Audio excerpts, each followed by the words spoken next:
Hi Ruben, good to see you. Benjamin Sesko, start with there. What's the update with him? He's going to stay a few weeks out. I don't know how long, but he's not that serious. We have to be careful with him. He's going to recover. He's doing the recovery. He's feeling better. So in a few weeks, I expect to have Ben. How's the rest of the squad looking ahead of the game on Monday? Is Mainu and Maguire? What's the situation?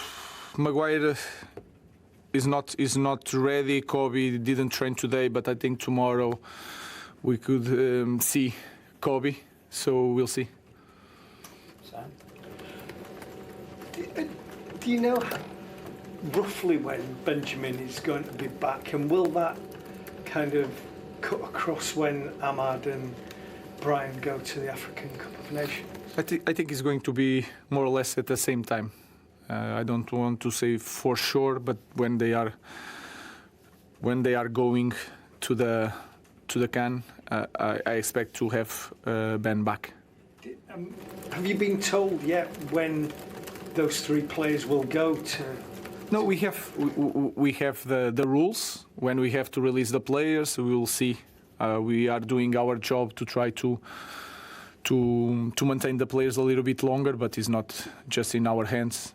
We need to respect that, but we will try to do everything to protect the club, protect the player, and protect the national team. Sorry, when is it that they're supposed to go? I think it's 2 weeks before the start.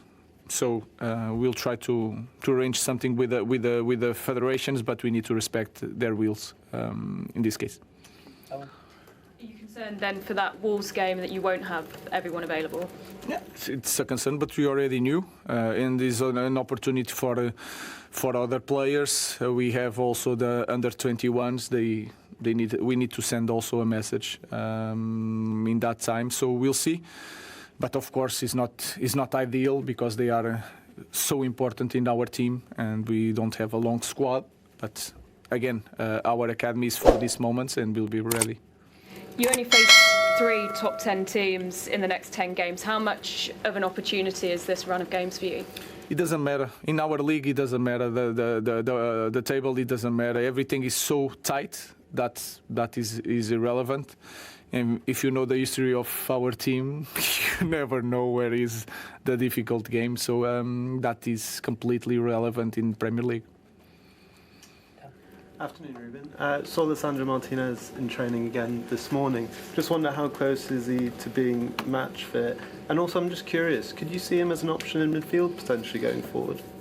I can see. I think a smart, intelligent football player can play in a lot of positions, but it's not the right position for him. He needs more time to work there. He's not working there. But in one emergency, he can play. But no, I'm not thinking about that. I feel that Liche is becoming close to be ready to play. Of course, we need to be careful. He's going to struggle in the first minutes, but he's clearly in the better position if you compare 2 weeks ago. I just wanted to ask you about another player in his position. In terms of Luke Shaw, when the likes of Mazraoui and Ahmad go away for AFCON, do you see Luke Shaw as a possibility to play left wing back? He's mostly played as centre back for you. He can play there. Of course, is the load that a player does in that position is a little bit different. And if you are doing that in a daily basis, it is more prepared to do that position. But of course, he can play there. He's a smart player and is fit in the moment, so I think he's an option. I know you've been asked about anniversaries a lot recently, but on Monday it's a year since your first game. What do you remember about the build-up to that Ipswich game? Obviously coming to a new country, trying to get the players to learn a new way of playing in 2 or 3 days. It must have been very hectic. Yeah, there was everything really fast. The first thinking was like the first game, the environment is completely different of Premier League, and I was excited with that. Right away, I knew that we will struggle in some things, but was that feeling of yes, he's the best league in the world, is maybe the best club in the world, but at the same time, it's a big job and is going to require a lot of work. And when you look back at what you saw on the pitch at Portman Road a year ago compared to what you would expect to see at Old Trafford on Monday, there must be massive differences in what how the team are playing, the way they behave? Yeah, I think we are showing that, but the important thing is that doesn't matter what we did in the recent games. We cannot forget that we start in that point. We suffered a lot last year, so we have to take that in account and to play every game like it's the last one or the first one. But of course, if you ask me, I expect a team with more control, more dominant, playing a better football, and the most important thing, more competitive in every way. Welcome back to United Insider TV for the unfiltered breakdown of the week's most crucial conversation. The press room at Carrington was a scene of controlled fire this afternoon as Ruben Amorim stepped up to face the media ahead of the Everton match. The pressure on the manager is immense, but his composure was total. And the message he delivered was ruthless, professional, and uncompromising. He confirmed the injuries, addressed the looming chaos, and, most importantly, delivered the final, definitive word on the controversy that has dominated the headlines, the benching of Lisandro Martinez. The manager's statements were not simply updates. They were a defense of his philosophy, a statement of calculated patience, and a clear signal that the system integrity comes first.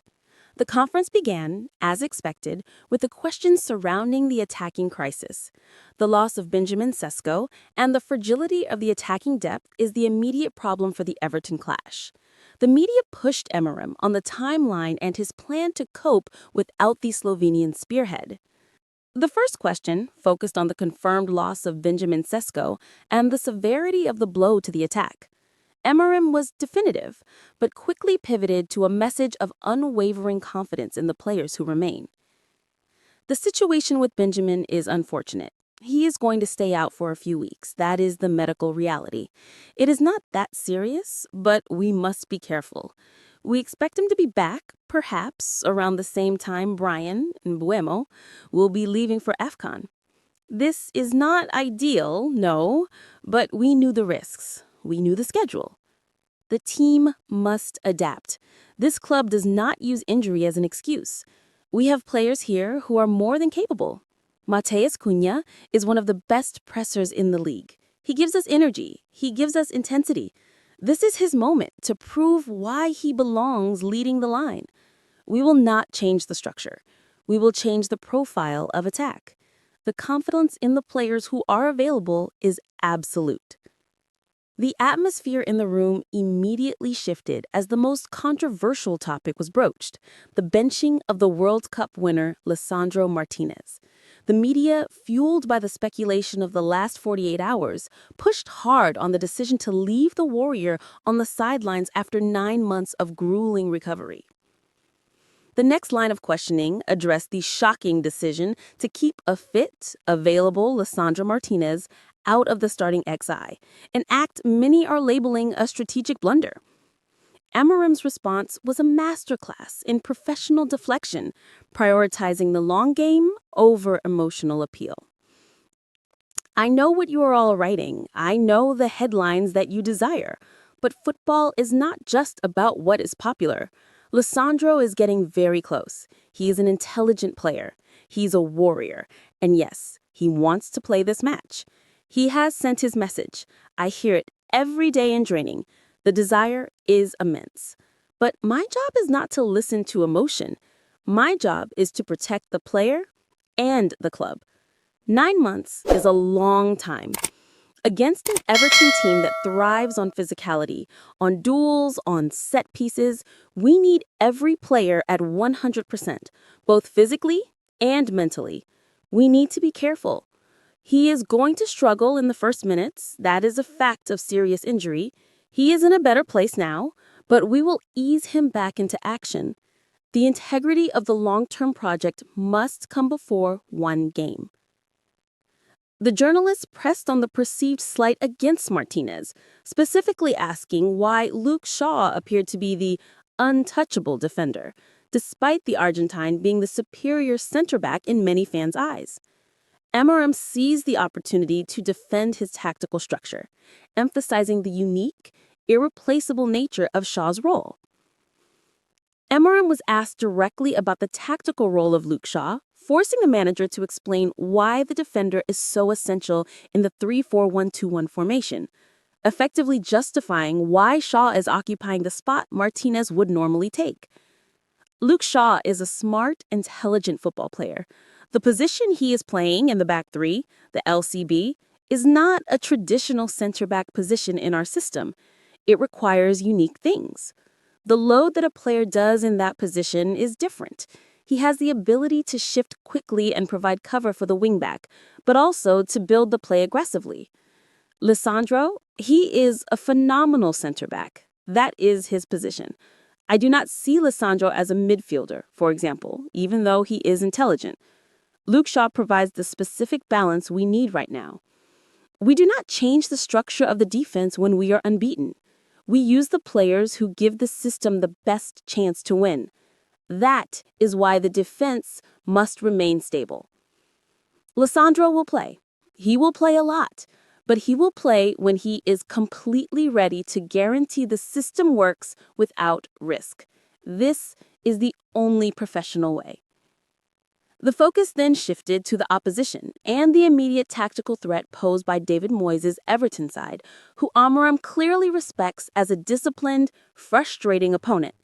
The manager stressed the need for patience and ruthlessness in the final third.